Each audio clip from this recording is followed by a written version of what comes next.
Hey everybody, and welcome back to my YouTube channel. Now, thank you all for your continued support, all those who liked and who shared and commented on my last video.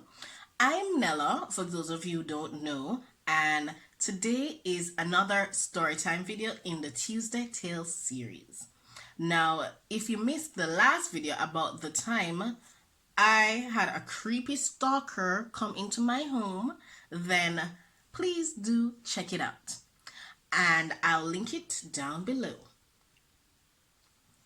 Now, today is a story time about the time I almost fought a madman. He tried me, and he almost caught these hands. Trust. You got saved, sir. You got saved. Alright, now I'm going to try to make this quick and let's just get into the story. Now, this happened when I was around 8 years old. Nice little, sweet little, hot-head little girl. Right? Now, this happened when I was happened when I was at church. Now, one of the things about growing up Jamaican is that no matter what, your parents are going to send you to church, even if they're not there themselves. Rain or shine, each week you go to church. Now, I was going to church at this time and I ended up going to church this week by myself.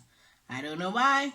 I don't know what my parents were doing, but them sent a little short Ornella in her cute little dress to church by herself.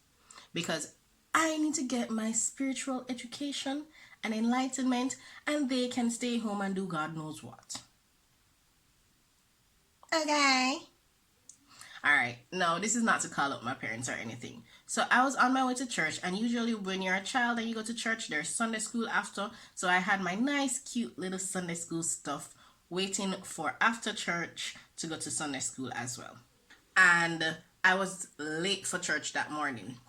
So my father dropped me off at church, and usually when I'm late for church, I try to go, wait until there's a moment in the church where there's kind of a pause so that I can just sneak in without being disruptive. So that is what I was doing.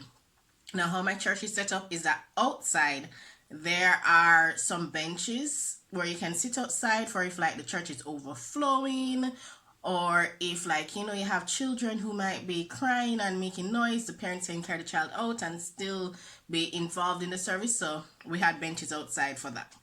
So I'm sitting out there in my nice little church dress, looking all cute by myself, because apparently I was the only one late for church that day. And I'm waiting for that pause in the church service where I can just be like, yes, it is time to enter. All of a sudden, I noticed that this man comes and sits beside me. Now, I'm not going to lie. This man looked busted. AF. He was dirty, he was smelly, clothes was tattered, like a true Jamaican madman show-up style. And I was just thinking to myself, out of all the benches in the land,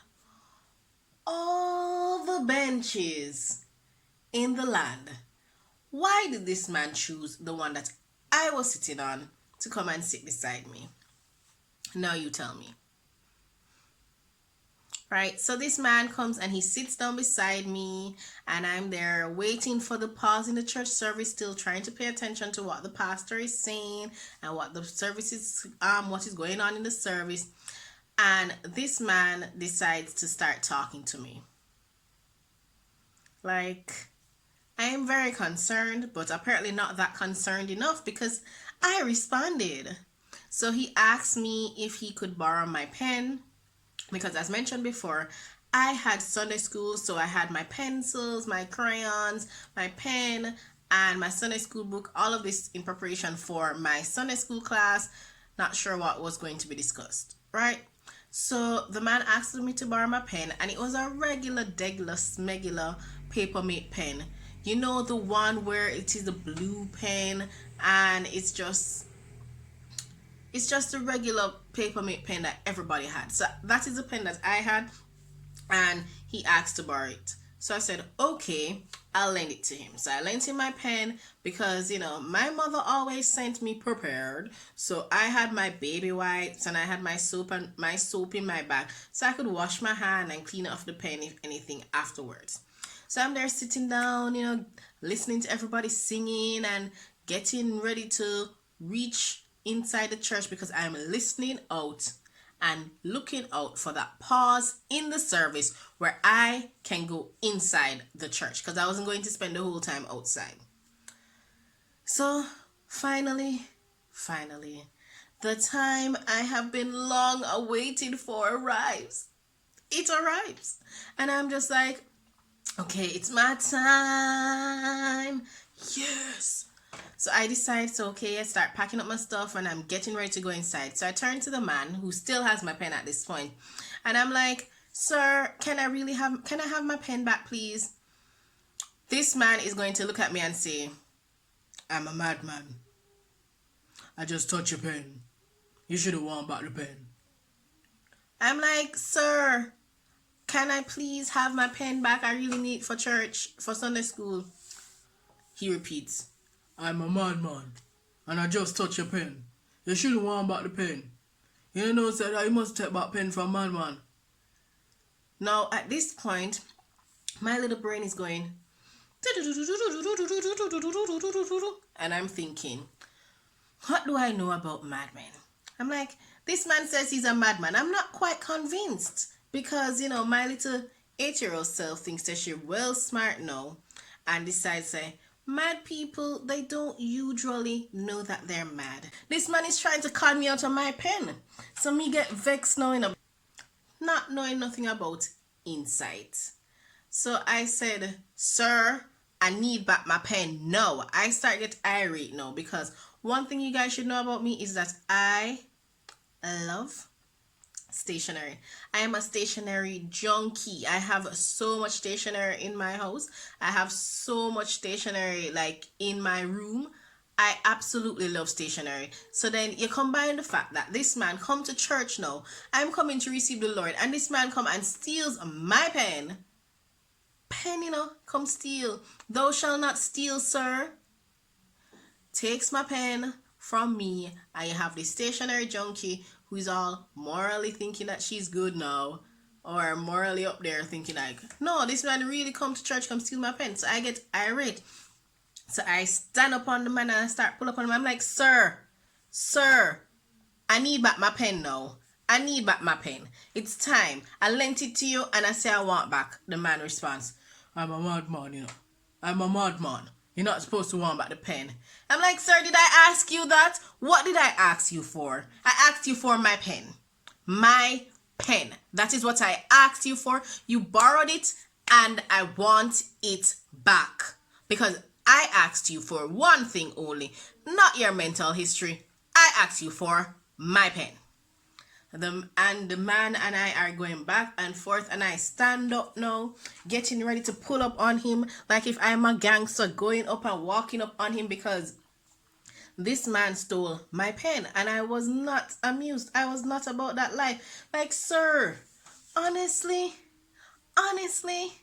you came to church and stole a pen from an 8-year-old? Really? That's what we do now? Like, all this time? I'm ready to go gangster on this man. I'm ready to fight this man because this man took my pen. The audacity to take my pen. Now, mind you, yeah, he was dirty and all that and smelly, but I wasn't judging him. He asked for a pen, so I lent him a pen, but I wanted it back because I still had to go to Sunday school and write. Hello? Quick. All of a sudden, I noticed that a lady from the church comes and she starts ushering me into the church, and because we are making this big commotion, so everybody's noticing, so she ushers me into the church and puts me beside her, and that is where I had to stay for the remainder of the service because I could not go out and confront the man who just stole my pen. So I'm there now. All right, I'm gonna pay attention to church, but I'm a bucky after church. Did I see this man? The man dipped after church. I did not see this man after church. I did not see him the week after. I have never seen this man ever again. He's like, this man just came to church that day to steal my pen, and he just disappeared. Because I've never seen this man again. I honestly don't even remember how he looks, but never seen him again. Never in my life. And so I had to go to Sunday school without a pen.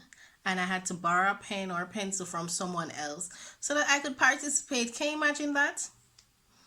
And then when I went home, I told my parents, and they're like, are you an idiot? Why are you trying to fight a man over a pen? I'm like, because he violated. I don't understand. And they're like, you know that mad people are crazy strong. I'm like, you know that kids are crazy strong? And like, I don't know if any of you have ever tried to give a child an injection. Kids are strong. So I'm well in my feelings now, thinking that this man stole my pen. And I'm like, I can't believe it. After this man takes something that does not belong to him at church, you guys are trying to ask me if I'm an idiot? No, this man was saved. I was about to pull up on him. I was about to whoop him because the audacity. Sir, no. Like, and that is the story about the time that I almost fought a madman because he stole almost a $20, $30 pen, probably even cheaper, because Ornella is so silly and decides that, you know, a pen is worth possibly her life. But on a serious note, I think the main thing that hurt me was that, you know, I lent him and I was at church and I really needed it and he took it from me. But other than that, I think I was a child. I didn't really know much better. I hope you guys enjoyed the story, and I hope you guys continue to subscribe, share, like, and comment on this video down below. And tell me, what are your thoughts about this whole entire story time? So, just a little bit of information. Now, at this time, I was very young and, you know, I didn't fully understand much about mental illness. Now, for those of you who are not Jamaican, a madman is usually someone who we call someone living on the street, which they often have mental illness, and the general Jamaican terminology is just madman, madwoman, and it's mainly men because more time than not, the women tend to have somewhere to stay. So we just blankly call them that. And the reason why is a lot of times in Jamaica, it's very hard for people to be completely homeless. Like, usually their homes, there's some relatives, there's some friend you can catch at them yard for however period of time. Even if you may not have your own home, you can usually stay somewhere. And lots of time, the people who end up on the streets are usually people who plague and who suffer from mental illness. Now that I'm a little bit older, I kind of understand a little bit more about mental illness. I won't say that I probably wouldn't have still, like, you know, had an issue with the fact that she stole the pen, but, you know, maybe the whole fighting and all of that would have been a lot different. But now that I'm a little bit older, it's just to be aware that mental illness in Jamaica is a real thing. We kind of just put it off to just schizophrenia when there are other illnesses that plague us. There's depression, where we are having people committing suicide, especially in our younger generation, either committing or attempting.